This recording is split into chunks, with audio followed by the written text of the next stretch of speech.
জাতিসংঘ মহাসচিব অ্যান্তোনিও গুতেরেসের বাংলাদেশ সফরে রোহিঙ্গার সংকট সমাধান সর্বাধিক গুরুত্ব পাবে জানিয়ে প্রধান উপদেষ্টার প্রেস সচিব শফিকুল আলম বলেন, রোহিঙ্গা শরণার্থী শিবির পরিদর্শনকালে প্রধান উপদেষ্টা এবং জাতিসংঘ মহাসচিব 1 লাখ রোহিঙ্গার সাথে ইফতার করবেন।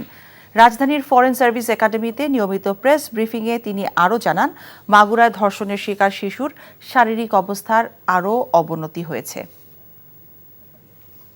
শিকার হলেন তার হেলথের একটু আপডেট আপনাদেরকে জানাই। আমাদের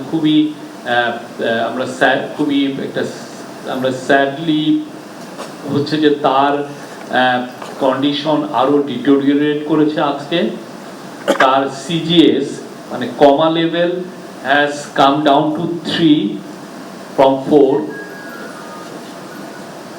Brain stem and pupil reflex are lower than yesterday, and আমাদের ডাক্তাররা সিএমএইচ এর তারা প্রাণান্তর চেষ্টা করছেন।